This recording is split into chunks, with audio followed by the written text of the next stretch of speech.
ఉన్న బంగారాన్ని విడిపించి ఆ రోజు ఆన్లైన్ రేటుకే మేము కొంటాం. Sharma gold company. తెలుగుదేశం పార్టీలో 2013 నుంచి క్రియాశీలక పాత్ర పోషిస్తున్న నారా లోకేష్ 2014 ఎన్నికల్లో టీడీపీ విజయంలో కీలకంగా వ్యవహరించారు. టీడీపీ జాతీయ ప్రధాన కార్యదర్శి బాధ్యతల్లో ఉన్న పోటీకి దూరంగా ఉండడంతో ఎన్నికల వ్యూహాలు, పొత్తులు, చర్చలు, లీడర్ల మధ్య సమన్వయం, పోల్ మేనేజ్మెంట్, కార్యకర్తలకు నాయకత్వ శిక్షణ ఇప్పించి వారిని భావి నాయకులుగా తీర్చిదిద్దడంలో నారా లోకేష్ కీ రోల్ పోషించారు.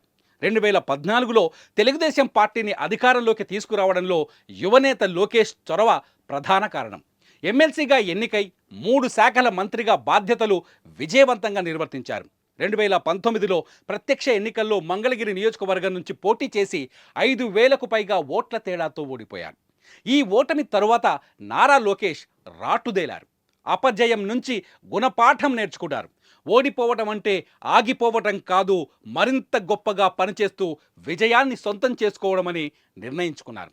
అంతేకాదు, ఆయన పోయిన చోటే వెతుక్కోవాలి అన్న నానుడిలాగే ఓడిపోయిన చోటే గెలవాలనే పట్టుదలతో మంగళగిరి నియోజకవర్గంలో పాగా వేశారు. మరోవైపు 23 సీట్లకే పరిమితమైన అధికార వైసీపీ దాడులతో ఉక్కిరి బిక్కిరి అవుతున్న తెలుగుదేశం పార్టీని నేనున్నానంటూ ముందుకొచ్చి మరీ నిలబడ్డాడు.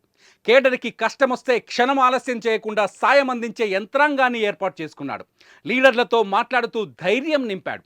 ఒక్క కేసు పెడితే 100 కేసులు పెట్టుకోవడంటూ సవాల్ విసిరాడు. చట్టాల్ని చుట్టాల్ని చేసుకొని టీడీపీ నాయకులు, కార్యకర్తల్ని వేధిస్తున్న వారికి రెడ్ బుక్ వార్నింగ్ ఇచ్చి సంచలనం సృష్టించారు. ఎదురైన ప్రతి సంక్షోభాన్ని అవకాశంగా మలుచుకొని 2024లో టీడీపీ, బీజేపీ, జనసేన కూటమి విజయానికి దారులు వేశారు నారా లోకేష్. మంగళగిరి నియోజకవర్గం నుంచి 41,000కు పైచిలుకు మెజార్టీతో విజయాన్ని సొంతం చేసుకున్నారు.